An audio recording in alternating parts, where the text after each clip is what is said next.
Okay.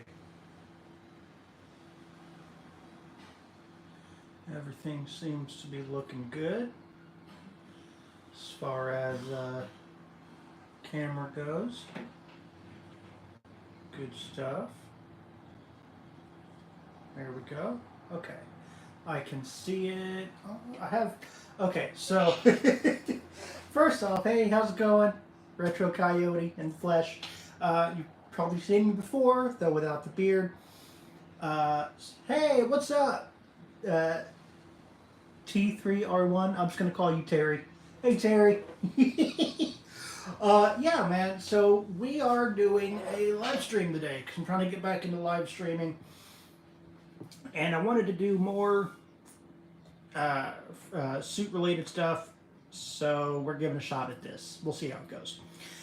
I have the stream pulled up on my PC over there. I am filming and streaming from my phone, so it is going to be a little shaky. I have it on a little table here, so I can demonstrate. I have stuff here, but what we're going to be doing today is just doing an AMA and going through the entire process, the before, during, and after of putting on a fursuit. Because there's a lot more to it than a lot of people might think. And I wanted to just kind of walk you guys who might be looking into getting a suit, or who might wonder, why aren't furries in their suits all the time and all of their content forever? Answer some questions just from my practical experience, which is limited, but still there. Anyway, just answer some of y'all's questions on that, take you through the process just so you have a better understanding of what it entails. We're going to go ahead and get started on that. And if you guys have any questions at all, please let me know in the chat. I'll answer those questions as quickly as I can as soon as I see them. But yeah, also, if you guys aren't subscribed, please subscribe. We're building a community here on the channel. Make sure to like the stream. It lets YouTube know that I'm doing my job correctly, presenting content for you guys. Also, it's not in the description, but it's on my profile page. If you want to go ahead and sign up for our Patreon, it does get you a shout out in our content here. And actually, right now, I am doing a giveaway.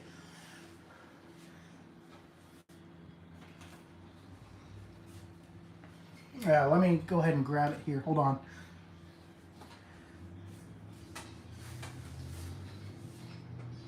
Where is it? Where is it? Where is it?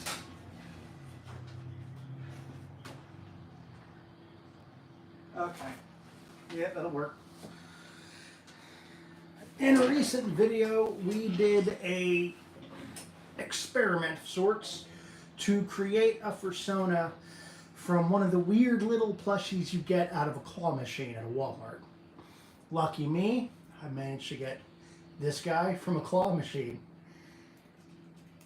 I wasn't sure what he was in terms of animals. I'm saying he's a little lion cub with no tail, but he was interesting and cute enough. I like him. One of the Sugarloaf plushies. Yeah, little fella. And so I turned him into a anthro furry character. There's a color illustration on my phone. I did like a digital coloring of it. And we are giving him away. We're doing a drawing for our patrons here in July. So if you want to be entered in that giveaway, sign up for our Patreon and you could win little Jeremy here. His name is Jeremy Sweetbread. We gave him a name. All right. Okay. So with that preamble out of the way, we're going to go ahead and get started in the meat and potatoes of the video, which is putting on a fursuit. Fursuits. There are a couple different kinds of fursuits. For our purposes today, I have mine right here. It is a partial That is a fursuit comprised of many different parts. Whereas a full suit would be a bodysuit and a head, maybe some paws. Our suit is comprised of several different pieces. Some say it's a 3/4 partial, some a half partial. This, that, the other. I can't do fractions, so for simplicity's sake today, it's a partial. Simple as, right? So, before putting on your fursuit, it's very important that you yourself are clean. Matter of fact, you should endeavor at all times to be clean. So, make sure you're clean. Shower, bath, shave, if you're, whatever. After you bathe, though, make sure your hair and you in general are dry. Fursuits tend to absorb moisture. So again, make sure that you're dry. And if you're like me and you have long hair, let's get out of the way. Make sure also that you are wearing comfortable clothes. In our case, in Texas, breathable, white clothes. I'm in pajamas. So, I'm tying my hair back here. Just bear with me. Jeez. And like I said, if you guys have any questions about any of this, please let me know down in the comments or in the chat. This is a live stream. I don't live stream often, can you tell? Okay, so tie your hair back. Make sure you're dressed comfortably. Whatever. Okay. Yeah, so now we can actually get into the suit. Excuse me, I am old. Now I have here, this is a big luggage thing that I store him in. It's very helpful.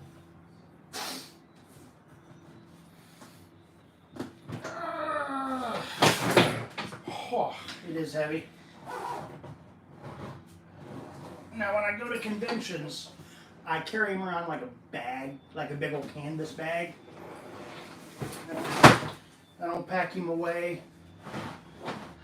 Okay, so for parts, you have the tail. I have a belt here attached to it. This is a curly tail. It's very heavy, very big, very fluffy, very nice. You have feet. Where's my other feet? There's my other feet. Feet paws. These are actually really nice. I got these off of Etsy.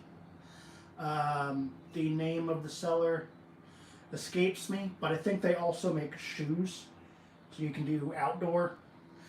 There are outdoor paws and indoor paws. These are indoor paws. They're not meant for outdoor activity. So, yes. Very nice. And these, it's kind of funny, these are the most comfortable house shoes I've ever worn. Sometimes I will just wear them as house shoes if it's particularly cold. Very cool. Come here. We have the head. Now during a convention, this is a thread that keeps this bit of hair on the head. This thread snapped, so now this is kind of floopy floop all over the place. I do want to get it fixed eventually, but it's not a fatal error. Not a big deal. It doesn't render the suit unwearable or anything. Just be careful. Be careful when storing or taking out your fursuit. Treat it gently. I know you see a lot of people thrashing about in their suits. Those suits are made to be thrashed about in. Not all of them are. Treat it with respect. Treat it carefully, or you can end up with way worse than this. Also, if you know how to fix this, let me know in the chat. I want to get it fixed. I don't want to glue it down. I want to do it right, but I don't know how. So, now, the head is, I'll see if I can turn it around and show you. There we go. So the head opens in the back with a zipper. And in the head, for sake of easy storage, I keep my hand paws. And my arms. Ah! I hate when my head falls off my leg. You ever had that happen? Balaclava. We're going to get into that here momentarily. Where's my other hand? There it is. Okay. So, yeah, sum up. Top to bottom. We have our head, our arms, our hands, and our tail and our feet. So, putting on a fursuit. Oh my gosh. You'll want to start with the balaclava. This is a light, moisture-wicking head covering. Keeps sweat off of the suit and all that jazz. Keeps your hair in check. Keeps everything more or less manageable. Put it on like this. Some people use it to cover up their beard. I will be doing so as well. And again, it keeps your hair under control, for the most part. I have very long hair. I've actually thought more than once about cutting it, especially with summer coming up. Here in Texas, long hair tends to get hot and gross and just generally uncomfortable.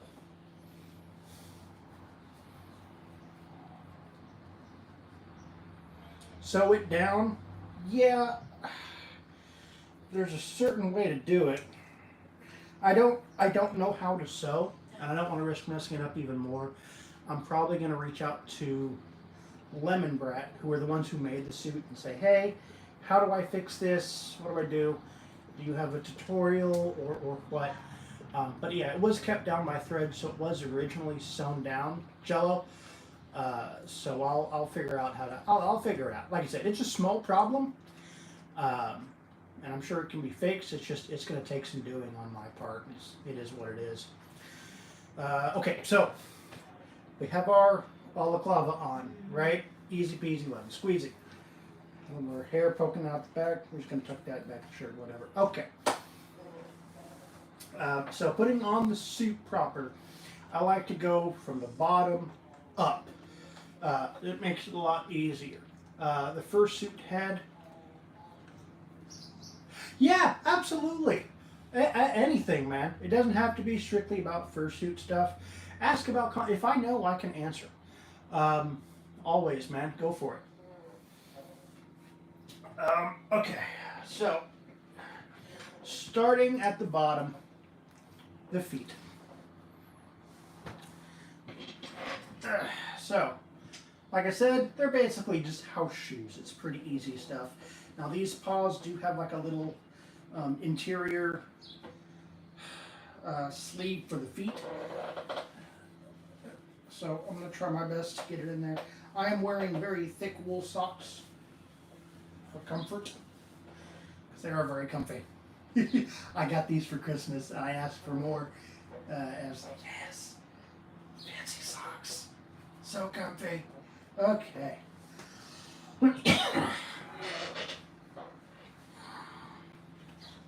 Yeah, ask away about console stuff. I'm always happy to talk shop. I actually just helped my dad modify one of our countertop arcade cabinets with the Batocera user interface and put a lot of more games on it. Oh, here we go. I was wondering if you had any intentions of checking out the Analog 3D. You know, I'm interested in a lot of those clone consoles.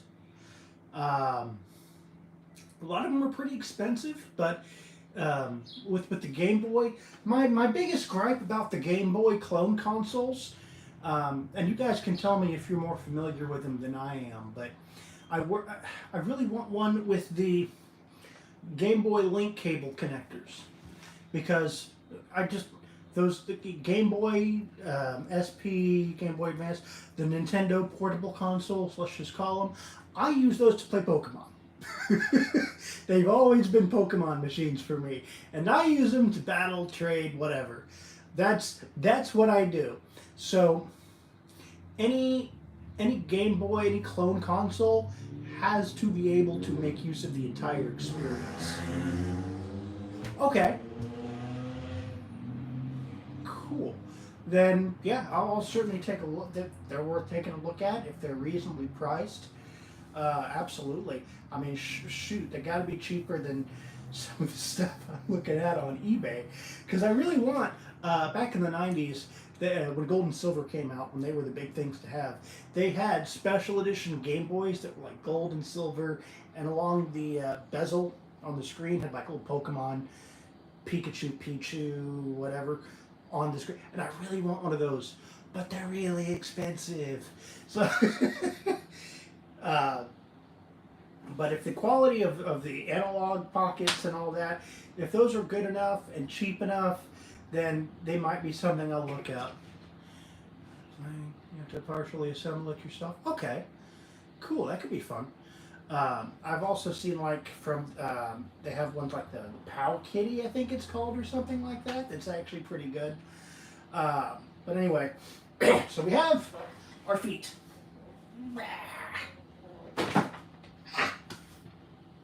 Next, we're going to go ahead and put on our tail. I have to stand up for this. So yeah, tail. This is actually heavy, so I don't wear it a lot if I'm just making TikToks or YouTube videos or whatever. Only time I really actually wear it is if I'm going on like a convention or like public suiting or whatever. If I'm going to be wearing the suit in public, it's very heavy. Hey, what's up, Nobu? We're doing an AMA about suits and retro gaming and everything, and I'm walking people through how to properly put on a suit. So, you make sure it's snug and where it needs to be, and I like this, the seat belt. Very cool. Now, normally, shirt would go over this, but for demonstration purposes, we're just going to keep it here like a tunic. It's fine, not a big deal. But once it's on, you see, there it is. You have the tail. Very cool. Awesome. So, next part. Oh my gosh. Arms. Normally, the arms would require me to take off my shirt. I would have to go off camera for that. But again, just for demonstrations, I'm just going to put it on over my shirt. It's not going to look 100% correct, but again, this is just for demonstration. Hold on, what was that? I have Pow Kitty V90, SP shape and language. Oh, that's cool. Cool. I actually have, and this is official, there's a Super Game Boy 2. The Super Game Boy lets you play Game Boy games on the Super Nintendo, and they have the Game Boy 2, or Super Game Boy 2, which lets you also play Game Boy Color games. But more interestingly, they have a link cable port. So if your friend brings over his Game Boy and you just have that one, you can battle and trade from your Super Nintendo if he doesn't mind kind of sitting off to the side, which is pretty cool. Anyway, arms. Okay. Get the head out of the way. Okay, so the arms are attached here with a strap. And that strap is going to go around your back, and you will put the arms on. The seam here should line up with your shoulder. This, and then boom. And again, the seam lines up with the shoulder. And again, normally I would take off the shirt and put the shirt over, so the sleeve would come down over and everything. But again, for demonstration purposes, we're just going to roll with it. All right. So we have our feet, we have our arms, our tail. The hands are actually going to be the last thing we put on, because it's hard to put on the head correctly when you have paws. And I'll explain why here in a little bit. Well, I mean, it should be fairly obvious. Fine motor skills, not conducive with big fluffy paws. Cool stuff. Okay, the head. Oh my gosh. I need room. Can anybody else hear the very groovy Latin music? People driving by. Flea Market's greatest hits. Alright, so we have the head. This is the big cheese. Hooray, everybody. Okay, so like I said, it unzips in the back. And I'll see if I can show you here. There's a strap that goes around the back of your head. It's Velcro. Let's see. Color exclusive, don't work with this. Yeah. And I'm in looking into gameplay. GameCube. I have that. It's not bad. But if you're doing Pokemon stuff, you want to get the Game Boy Advance connector. In particular, for something I'm working on right now, I have a copy of Coliseum. And I'm going to be moving over a Pokemon from Coliseum to my copy of Sapphire and doing the get all the ribbons challenge, basically. And I want to do just about everything a Pokemon can do. And to do that, I need the Game Boy connector for the GameCube and the Game Boy Advance. Yeah, absolutely.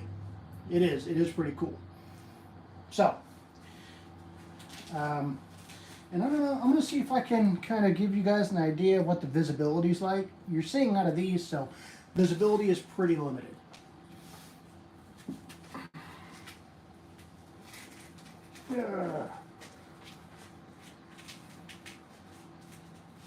Let me actually do this.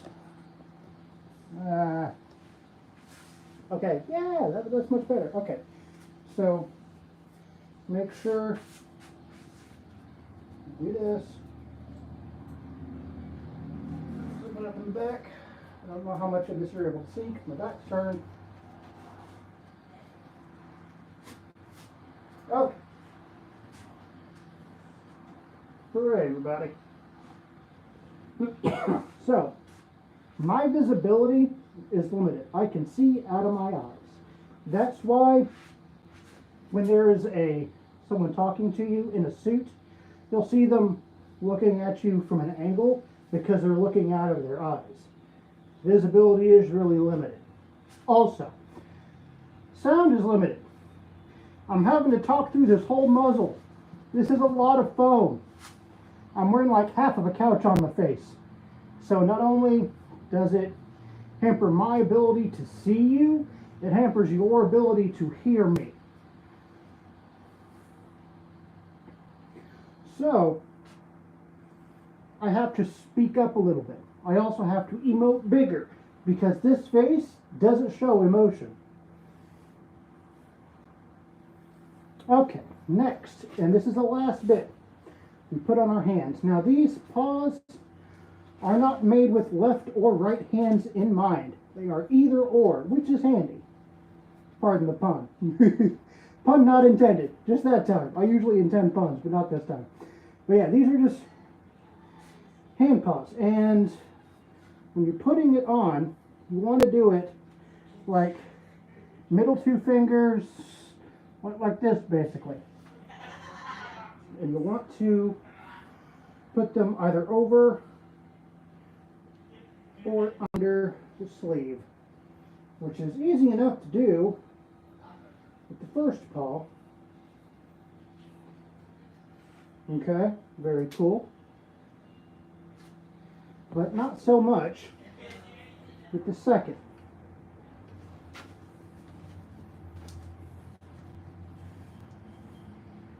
And that's kind of the biggest joke on fursuiters is you'll see them setting up the delay on their TikToks.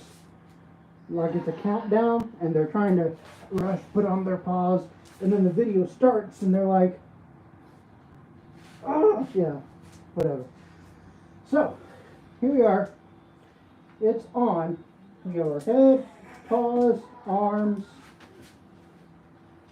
tail, and our feet. So, this, like I said earlier, is a partial suit. And the cool thing about wearing a partial suit is if any of these pieces should be damaged beyond repair, they can be replaced. Also, another cool thing is it is hot in Texas. And so I may not always want to wear the whole thing. With a full suit, you don't have that option. It's either you wear the suit or you don't, you know? But with this, I can say, okay, I don't usually wear the tail. I'm being filmed from the waist up, so I don't need to wear the paws, the feet paws. I can just wear the head and maybe the hand paws if I want to wear a long sleeve thermal, whatever, long sleeve shirt. So I can get away with not wearing as much, which is really handy, especially when it's hot. It makes it easier to get on, off, whatever. It's just way more convenient, and you have a lot more options. So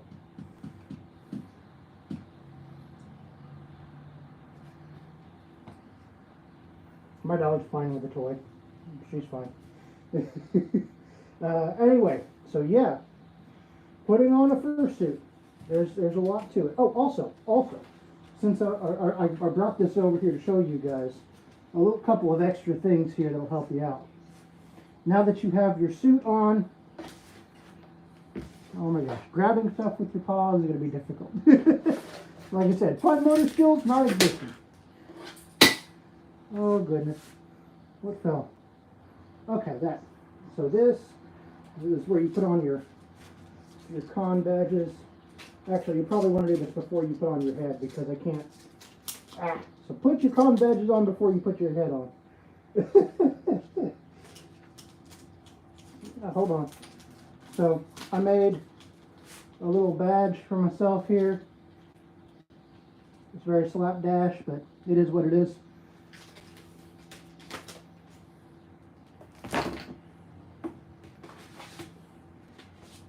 This fursuit was pre-owned. Again, it's from Lemon Brat. They were kind enough to include the original documentation, stuff about upkeep on it and everything. Very cool. Come here. No, come here. Okay. So, this here, this stylus pen, whatever, is probably one of the most helpful tools you'll have if you're at a convention or out in public, because you're gonna be like taking pictures with your friends, taking down phone numbers, exchanging contact information, stuff like that. You can't do that with paws on. It's not gonna happen. So what do? Well, you can either take your paws on and off and go through that whole rigmarole, or get a stylus pen. So that way, instead of taking your paws off every time, you can click, click, click, okay, yeah, cheese, yeah, and then, go about it. I have made so many friends passing out these cheap little stylus pens at the convention floor. They're a game changer. So if you use hand paws, get yourself one of these so you can take selfies with your friends. They're super cheap. There's no excuse not to have them. They're one of the most useful fursuit accessories. And they're not even fursuit accessories. Especially in this day and age where we all use phones for everything. They're super helpful. Get one. Put it on your lanyard, put it in your pocket, whatever. Get one of these for your fursuit. Super important. So, we're in our fursuit. We're partying. We're having a good time. It's very important that you make sure to take frequent breaks. At conventions, places like that, they'll usually have a room set aside called a headless lounge, which is where you take off your head, take off your gloves and all that. There's a bunch of big industrial fans that'll cool you off. Take breaks, stay hydrated, stay well fed. That's going to let you party hard for a little bit longer, right? And the last thing you want to do is faint dead away and have them cut you out of your fursuit. That's no buenos. Alright? Keep yourself up, keep yourself healthy, hydrated, and happy. Hooray, everybody. So once you're done, you're going to take off your fursuit. That is also a process. I'm going to walk you through it here. So, first thing, You take off your hands. Fine motor skills, very important for this process. Cool stuff. Next, we're going to take off the head piece here.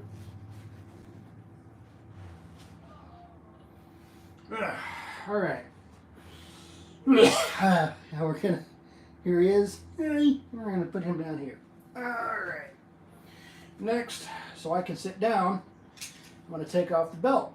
Which again, I'm so glad this is. I set it up like this. It's a seat belt, so I can just done. So easy. Here it is. Boom.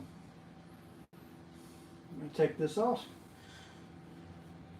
If you're out, now I wouldn't out running around sweating in this, but in the case that you are, if you're out and about, run around partying, have a good time, at the end of it, take this off, throw it in with your laundry. Because again, this is sweat wicking, moisture wicking. This has all your fun time all over it. So if you don't want it to get all funky, put it in with your laundry. It's laundry safe. Oh, come here. And your arms, like I said, I'd have to take my shoes. You can kind of shrug these off. Boom. So, oh, and you almost forgot I was wearing my feet paws. These are far and away the most comfortable part of the whole suit because I almost forgot I was wearing them. So we're gonna just take them off.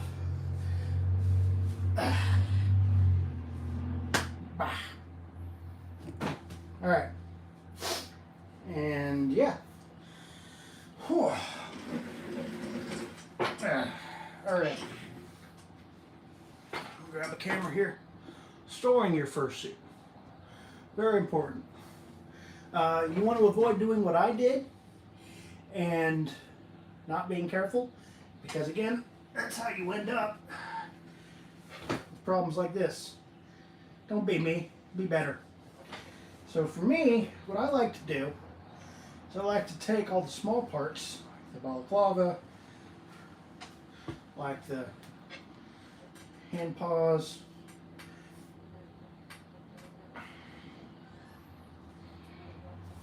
give me a minute. I promise I'm usually more composed.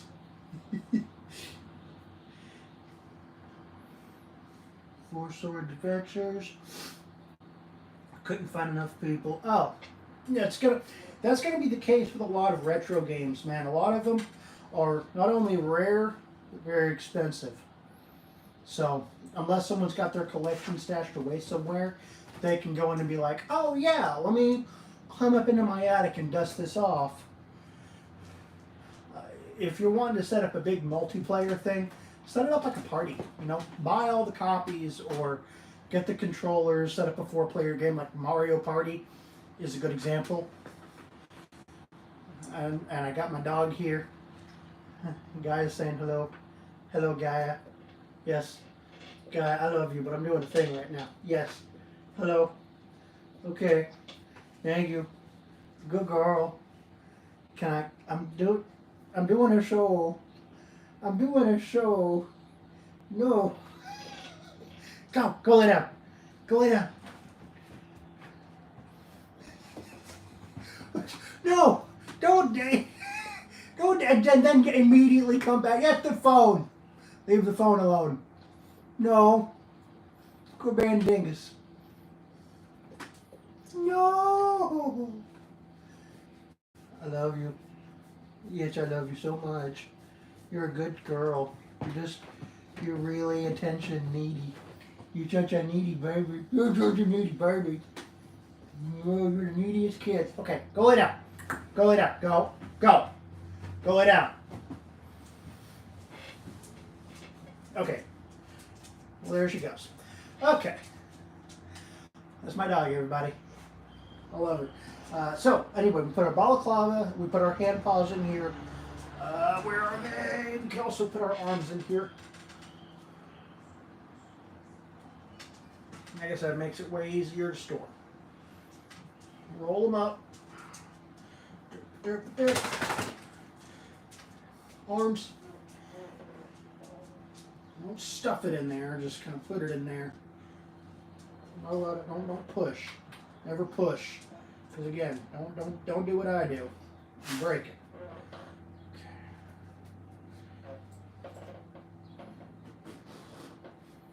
Should be able to zip it right back up.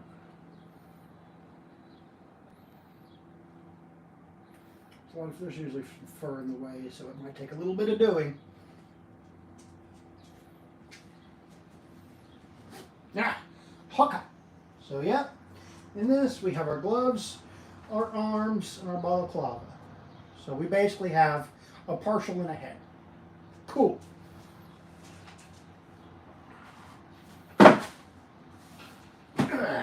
Okay, put the head here, suitcase, and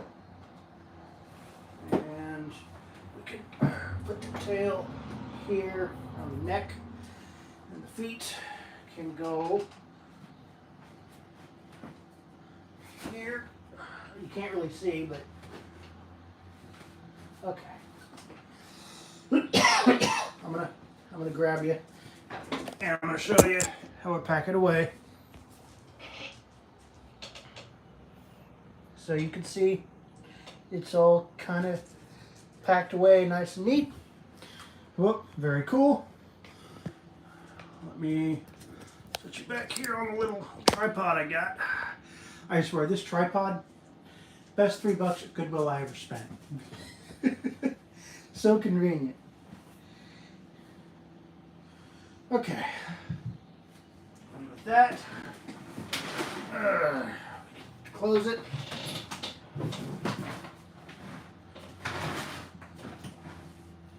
And zip it up.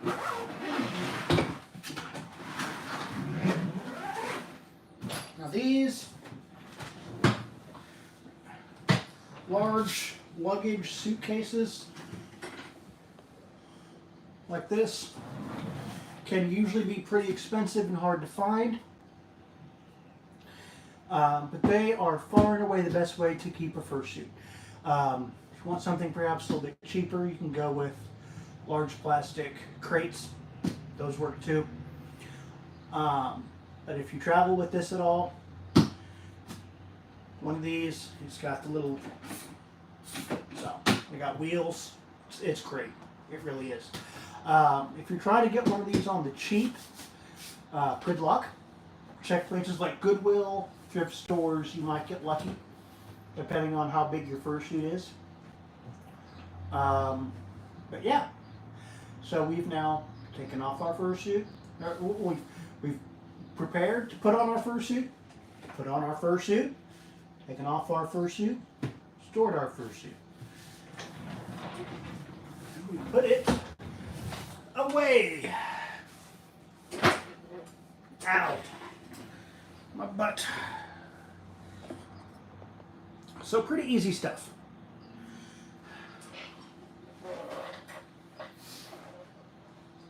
Now, again, that fursuit was pre-owned. It was acquired from eBay for a decent price. I got it for like $900. It came with everything but the feet paws. Feet paws I bought separate from Etsy. For $900, that's not bad. These days, Mom and Brett suits go for way more. Now, granted, they're way more complex, way more, complex in the character designs and the way they do it these days. That was one of their old ones, I think, from 2008, 2009, circa that. But yeah, that is that's a way to do it. So check out places if you're looking for a fursuit and you don't mind pre-made, which I recommend pre-made, and I'm going to tell you why. Because commissioning a fursuit, the hardest part is waiting. I mean, that can take months, sometimes years, and that's while they're making it. You then have to wait on your suit to come up in the commission's queue. So God knows how long that's going to take. And then life happens. You know, it's unfortunate, but sometimes things happen that can interfere with you getting your suit. You could get scammed, whatever. Um, I've heard really awful stories about people spending thousands and thousands, tens of thousands of dollars not getting their suit. And that sucks. Uh, for me, you know, getting a pre-made suit solves a lot of those problems. As far as, you know, the character goes, I knew I wanted something native to Texas, Coyote. And I could, you know, making a cool character. I mean, it's me. I'm already cool. I can make character cool. How much should pre-mades cost? That's an excellent question, and that can vary. Now, if you're skint broke, like straight up broke, what I would recommend doing, and I've done this before with my first fursuit, and you can go back in the way early days of my channel and see it was like a rabbit Harrington hair. I just bought the head, and I bought the head for like $600. It's not bad. So if you're broke, just get a head. Start with the head and build up from there. Because you can go to places like Party City, Walmart, especially around the Halloween season, and get like paws, tails, things like that, little accessories. And as you go, as you develop, you can go and buy better and better stuff. That's one of the good things, like I said earlier, about buying a partial, is you can replace parts and upgrade as you go, and it's a little bit more customizable. So, again, if you're broke, if you don't want to spend the money, if you don't mind building up piece by piece, just get ahead. And some good places to do this, again, are eBay, Etsy is an okay place. There's a website called The Dealer's Den that has all sorts of suits. It's a really good place. Now, sometimes, and I'm going to go grab it so I can show you, they will have like animal masks with moving jaws that are kind of janky, but I bet some clever person could take and make them cool. I'm going to show you what I'm talking about, because I happen to have one for a project that I started and never finished. Like, that happens all the time. So, let me grab it, I'll show you what I'm talking about.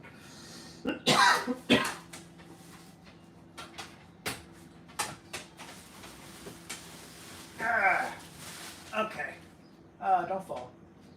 You know, all stuff in my closet. Okay, like I haven't even taken it out of the bag, but one of these guys. And like I said, they're janky looking. I used to have one of these, it's like a tiger. And I had like a skull mask, like a little skull cat face mask that I have at Walmart. And what I did was I cut the face and the shell out of this and made it like a hood. And then I would put the mask on and I would wear the hood over that. And I made a character out of that called Falliser. It was really cool. Yeah, anyway, so these guys, I've seen some people wearing them at fursuit conventions or furry conventions when they just don't have suits. They want to dress the part, which is, you know, respect for putting in an effort. They need a little bit of brushing right off the bat because, you know, they came right out the box. What do you want? So if you will take just 5 minutes, get the fur out of his eyes.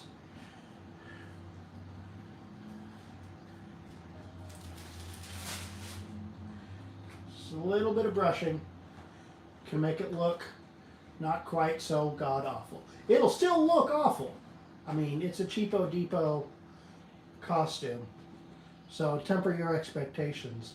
But if you're willing to put in a little effort with these guys, you can make them look okay. So you can already see, you know, a little bit of improvement. And just like my head, they have a little strap here that goes on around. And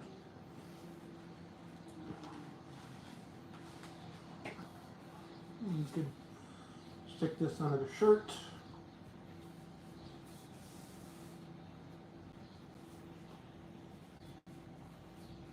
And there we go.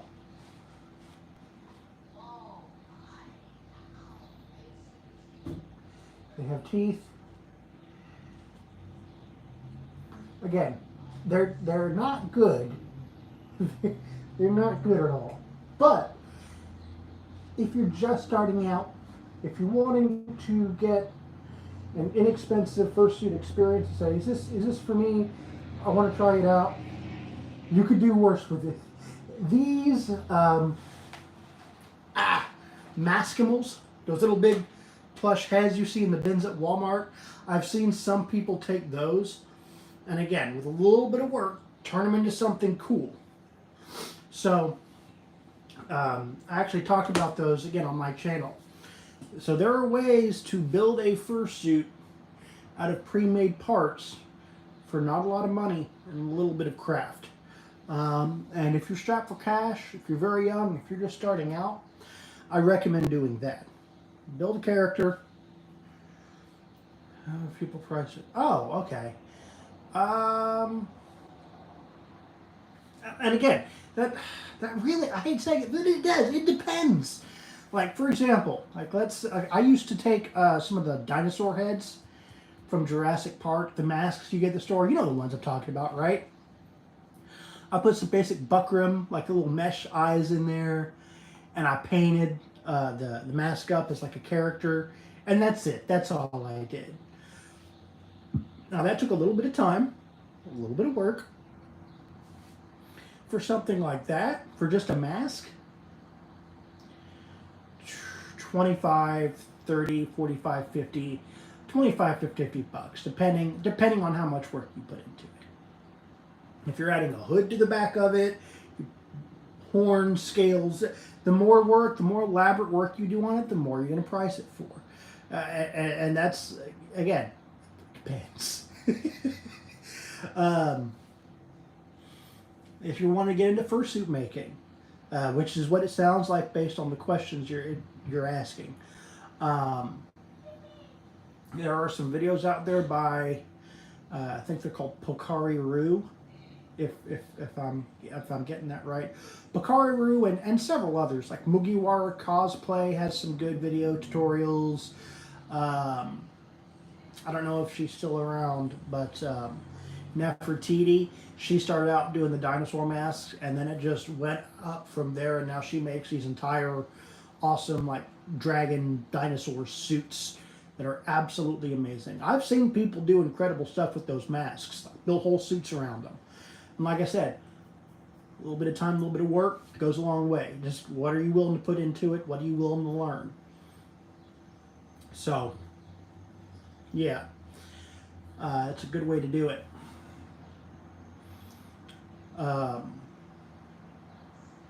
Think about it like this. If you are starting something, starting a project, and you're not sure how much you want to charge for it when you sell it, keep a ledger. Mark down every material, everything you bought to make that project. Let's say glue, $3. Paint, $5. Buckram, $5. Just keep a ledger. And then whenever you start working on it, set a timer. Whenever you stop working on it, stop your timer. Make a ledger of time. Find out how much you want to charge per hour. In addition to material costs, time, and your skill at the craft. Doesn't matter how good you are, you're putting work into it. So that's labor, okay? And then how much you want to upcharge for profit. So if you're trying to get into being a maker, these are things you have to consider. Also, shipping. Shipping is expensive, especially if you're shipping something on the bigger side. This is a stand-in for an actual fursuit. You know what I mean? Fursuit's big. That's why I use a giant luggage thingy for mine. I got him in a cardboard box, and shipping was pretty big. So, shipping, you know, there are a lot of costs to consider. So think about that when you're deciding what to charge for it. It's a big project, and just depending on how much work you want to put into it. And again, there are channels dedicated specifically to doing these kinds of tutorials. So I am the farthest thing than from somebody to talk to about that particular subject. I don't make the suits. I've tinkered with some masks. That's about as far as that goes. Ah.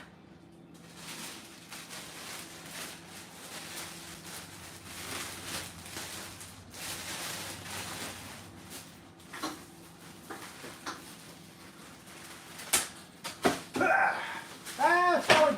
No! It's okay.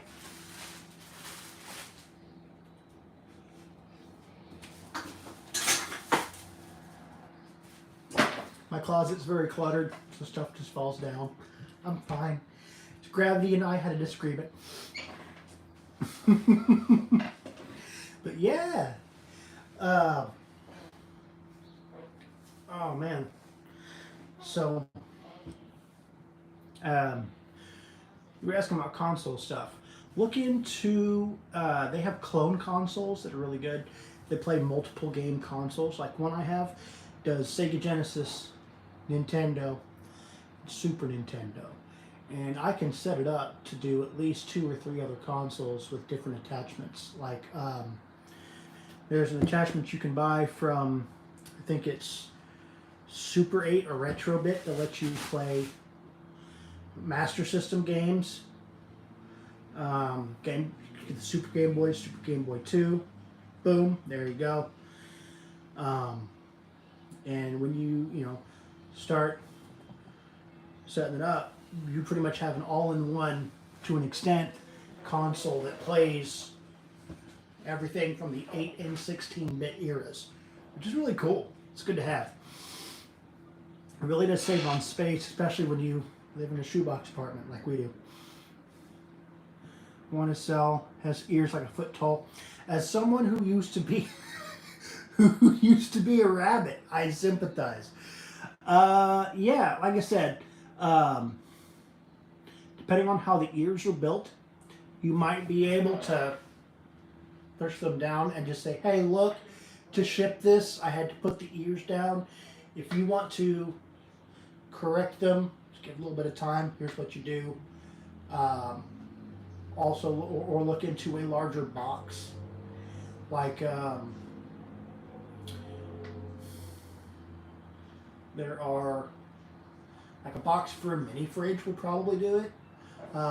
If you go to places like U-Haul, and big box retailers, I'm sure, they have like different sizes of boxes that you can do, and you can just figure that out.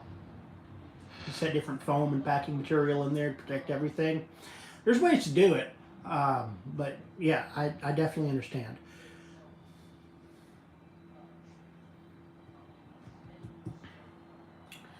But yeah, that's pretty much the whole long and short of the fursuit donning process, man. And like I said, I was super jazzed to get the documentation for it and everything. It's originally, the suit was labeled as pale husky, but I can say it's a coyote and be like, okay. And when I got him, I didn't have a name. I didn't have a name for the character when I got it. I just said, I like that suit. The price is right. I'm going to buy it. And I got it. And I got it here. And I actually made a couple of TikToks with it. I'm like, what do I call this guy? And I was inspired by one of my favorite, one of my friends on TikTok. His name was Tokens Arcade. You guys might be familiar with him if you are on TikTok, on Furry TikTok, or you follow along with furry conventions. Sometimes he'll do like Family Feud there at the conventions. Yeah, Tokens Arcade was very much inspired by him, and so I'm like, well, I don't do arcade stuff. I do just retro games. Hey, I know. I'll call it Retro Coyote. And boom, that sounded right. You know, it has to have that je ne sais quoi about it. So it's like, that name works. Retro Coyote. Boom. And it just took off like a fucking rocket. And it was great. So yeah, I mean, if you're having trouble figuring out what to name your character, just take a whiteboard or a piece of paper and just write down words and slap them together and see what sounds good. You know what I mean? Like, I don't know how many of you guys are pro wrestling fans. There's a story on how Stone Cold found his nickname. And if you guys will let me know in the chat, if you want me to tell, if you don't care about pro wrestling, it's not a very good story. But if you're pro wrestling fans, I think you'll appreciate it. Let me know in the chat. But yeah, throwing names to the wall, great way to figure something out, something relatively clever. You just write a bunch of words down and be like, bam, there you go. Now these days, you know, especially if you're like an online content creator, like you TikTok, YouTube, whatever. With the advent of VTubing and PNG tubing, which I found out about through TikTok. To me, I saw that and I was like, it's basically what sends me down rabbit holes. I'll see something and I'll be like, that's cool. That's a different kind of cosplay. It's like digital cosplay. I bet I can learn to do that. And then cue months of me learning and figuring out everything involved with it and just not becoming an expert, but just knowing enough about it to speak intelligently on the subject and kind of figuring it out from there. But yeah, that's if you just don't want to do the suit, which is fine. For like I said, depending on how much and if it's pre-made or commissioned, for a little bit less than a fursuit. Again, depending on complexity, because obviously price varies. You can commission a furry VTuber avatar.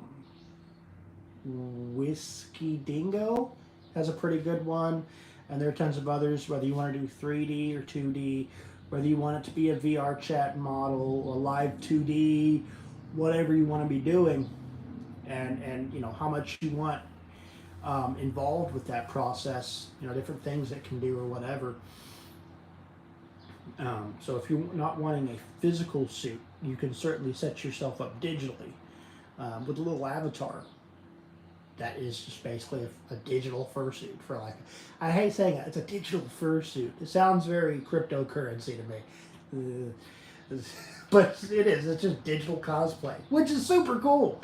I have a little retro Coyote anime boy avatar that is nice. I did commission it off of a PNG that I made on like Picrew. Like, this looks cool, we'll go with that. And I had someone turn into a live 2D VTuber avatar, which is a lot of fun to use. I used it for a while on the channel. And then I eventually came up with the one that I use now for PNG, which looks a lot more like my suit, my character. And here a little bit, you know, eventually, of course, I'd like to get that made into a live 2D character. But we'll go from there. But yeah, man, it's been about an hour here in the stream. You guys have been hanging out with me. You know, we've gone over fursuits. We've talked about the process of buying, selling, making, whatever. Roast Jello, you seem pretty interested in fursuits. Let me actually check you out here because I have my computer here. I'm looking at the chat on the computer. Let me go ahead and check out your channel if I'm able. There we go.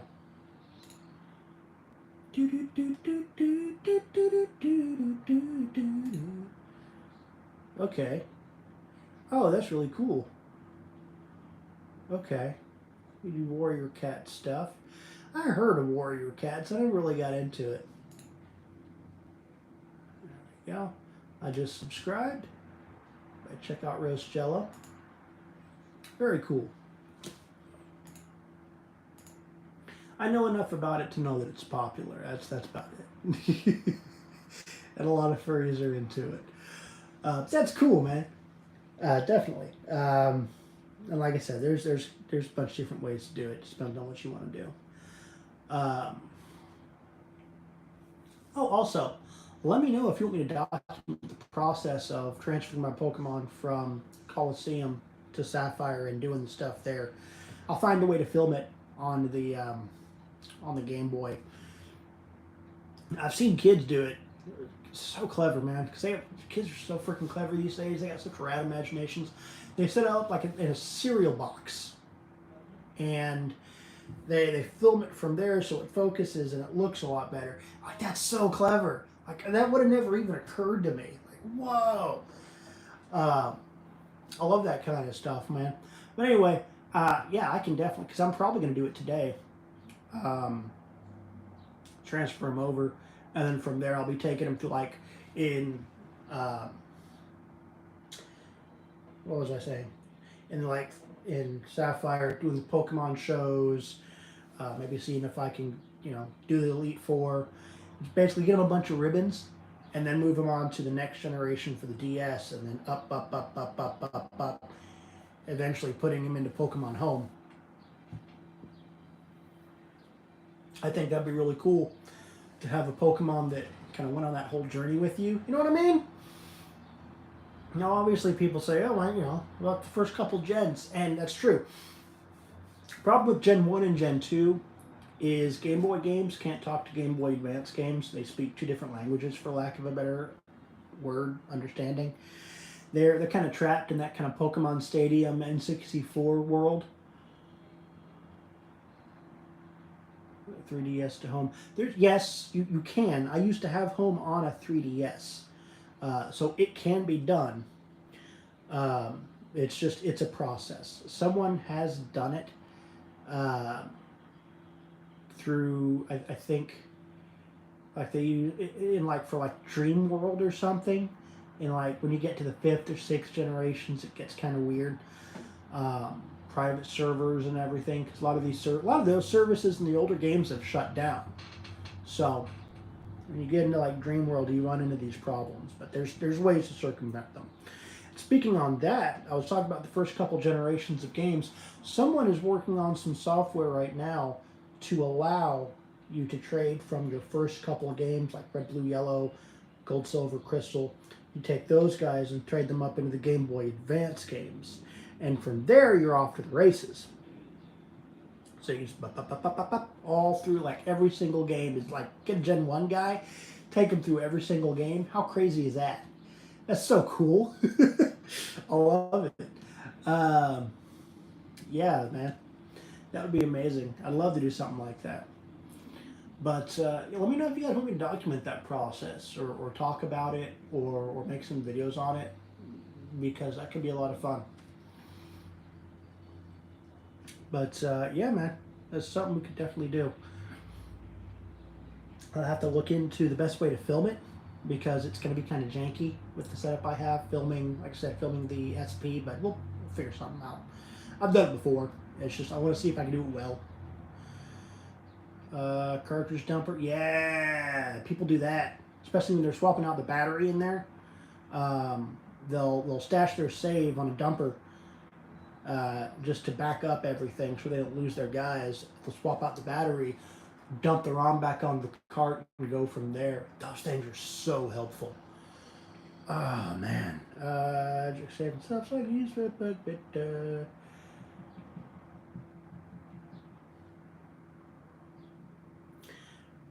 I don't know. Like I said, I don't know how it's all going to work. I'll have to learn as I go. I've seen the process done. But again, that video is from a couple of years back. So I'll have to, like I said, learn as I go. And that's why I want to document the process. Because if something is different, and if we do run into a problem, I can say, hey, I'm trying to transfer Dingus McGee from, black and white to black and white 2 or to X and Y or whatever. Move them up a generation. And I'm having trouble with this particular issue. How is it solved?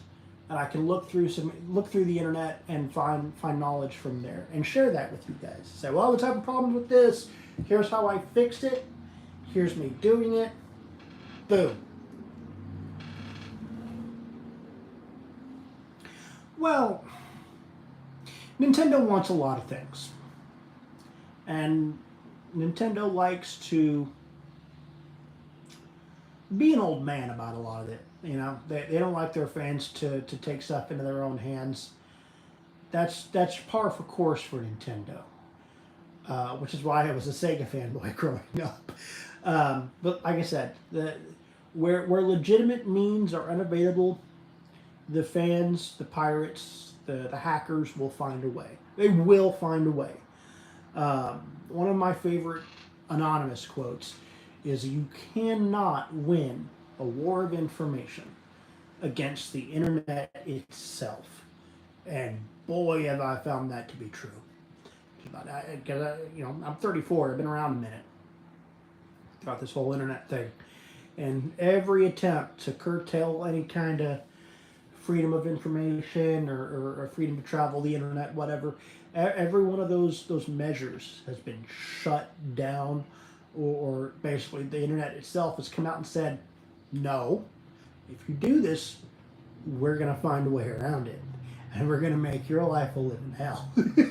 That's why recently, I don't know if you guys are paying attention to the news, but the FCC, I think it was the FCC just upheld net neutrality, that's awesome to see. So yeah, man, there's always going to be a way. Like you said, man, it's just a matter of learning and doing. Yep, that right there. Homebrew is the way, man. Because I mean, the Wii had a homebrew. Yeah, what is that? I think that's some of the hair stuck in my beard. That's one of the bad things about having a beard. It carries a sense of great honor and wisdom, and sometimes crumbs. Anyway, yeah, man. The Wii had a homebrew channel, so it wouldn't surprise me a bit to find something similar on the 3DS. Absolutely. You could totally do that. And I mean, heck, I was able to hop on to, I did this before with an Adventure Achi I got from a retro store. They'll get their hands on the distribution cartridges and they'll have events. But you can still get on the Wi-Fi networks. Like if you have a Wi-Fi at your house, you can still hop on your old DS. So it has access to the internet. Once you have that, it's off to the races. So, absolutely. Now, that being said, after you do all that hacking and higgledy-piggledy, will that Pokemon that you've moved up, will they be legal to use in competitive play or what? I have no idea. Probably not. But you can. It's less about playing competitive, because I've never played competitive. I've put together teams. Say I'm going to play competitive. I never play competitive. But it's less about the competitive side of it and more about saying I had this Pokemon since Pokemon Bingus on the Nintendo Dingus, way back in the day, because that's what people want. That's what people really want, is to take their favorite Pokemon with them, from the old games they grew up with, go back, dust off their old copy of whatever, find their old starter or their favorite legendary or whatever, like some random Pokemon that they just had a connection with, and bring that Pokemon with them on other adventures. Because, that's the fantasy that Pokemon sold to us as children. Is you bond with these creatures and you take them on adventures with you. And from the beginning, that's what we wanted to do. And we found ways to do it, with or without Nintendo's blessing. So, anyway, that's getting way off topic. But yeah, I could totally document that process and make videos about it. It could be a lot of fun. It could be a series for the Retro Coyote channel. We can certainly make that happen. So like I said, it'll take a little bit of doing, but we'll do it. I've decided we'll do it. I'm probably going to make the transfer tonight. I'll have to make sure everything is set up for that. I got some other stuff I got to do first.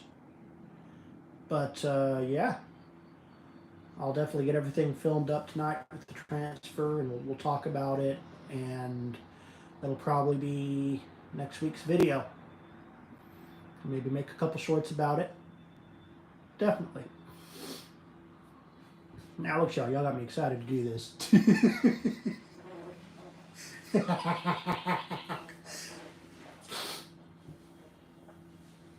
But yeah, man. Okay. Whew. So this has been a fun stream. I'm trying to. I'm wanting to get back into doing live streams like this because this is a lot of fun. Earlier on the channel, we did do live streams on our computer. We watched old commercials from like the 90s and 2000s, and that was a lot of fun. I wish we could still do that. The reason that we don't is because YouTube came down with the copyright strike hammer and kind of smited me for it. So we can't do that anymore.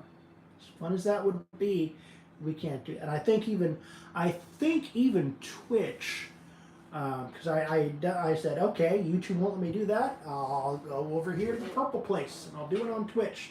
Twitch came down with that same hammer. They bonked me too, man. So no more old commercials. As fun as those were to talk about, as much as I love people coming in my chat and being like, hey, I remember that from back in the day, Zoo Pal, whatever, you know. We can't do that anymore, and it sucks because those are so much fun to watch. You know, I'm a nostalgia junkie. Nostalgia's a hell of a drug, but you know, we'll do streams more often. I'll try to tell you what. I don't want to promise one stream a week. Maybe one a month. We could probably do a stream every month, like an hour or so, give or take. Because I don't stream very long. Even back then, I only stream for like an hour, hour and a half, 2 hours tops. I know a lot of the dedicated VTube live streamers. They'll do like 3, 4, 5 hour streams. That's not me. I got stuff to do. I'm an old man. So we can definitely do at least once a month, maybe twice a month. I don't know. We'll have to see, because I'm making videos, shorts, TikToks here. I also have my Sonic channel. Let me actually hold on. Let me post a link to my Sonic channel because I collect Sonic merch.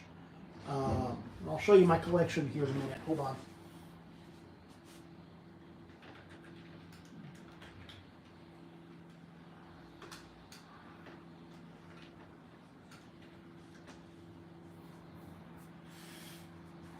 Give me just a minute, guys. Here we go. Where is... I could do this. Yeah, I can do that. If you guys don't follow me there, we're about to hit 500 subscribers. So go ahead and give me a subscribe here on my Sonic channel. Let me guys go ahead and show you my collection before we head out today.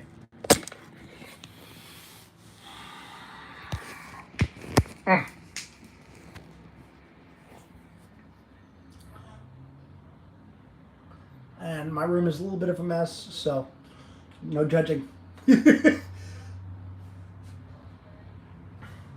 love that and that. Those are old school. I haven't taken them out of their packages because Jazzwares figures tend to fall apart really easily, which I'll show you what I mean here in a moment, because I actually do have one that's out of his package. I love the Sonic Prime figures, the way they're put together with the joints and everything. And again, I'll show you what I mean in a minute.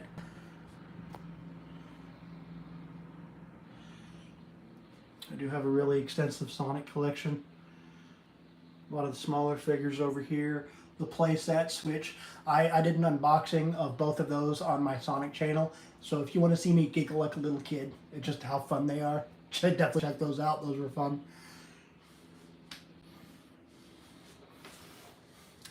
This was a really cool Lego set. I haven't taken it out of the box or messed with it. I'd love to do it on a stream one day. But this is one of the Sonic Prime figures. They have like elbow and knee joints, and they're very, very articulated. This is one of the Jazzwares figures, and you see the elbow joints and everything that kind of come apart. And I've had to use pliers to kind of push them back together. Chow stuff is really hard to find. I'm glad I have these guys. I have a bunch of plushies up here for Sonic, and yeah, that's my whole collection. Very cool. So yeah, definitely if you like Sonic stuff like I do, definitely give us a subscribe. We've been on a bit of a break because it's been kind of slow getting Sonic stuff in. But yeah, we'll definitely make some more content there as well. I'd like to maybe do the Lego set. We have that watercolor kit. I'd like to maybe do some painting on that. But yeah. Anyway, guys, that's the stream. That's pretty much it. I had a lot of fun. Like I said, we'll do this again some other time. I'm going to go fix up some lunch, hang out for a little bit, run some errands, and when I get home, I'll set up and do the Pokemon Coliseum transfer, and we'll make a video about it. And you'll see it later on this week. So if you haven't already, make sure to like and subscribe so you don't miss it. Hop over to my profile page. There's a link to my Patreon. If you want a shout out in the video, or you want a chance at winning that furry character, the plush, and all that, check it out. It's only $1 a month, and you get a shout out. But thank you all for hopping in, hanging out, watching. Really do appreciate it. I love you guys. I'll catch you all later. Bye.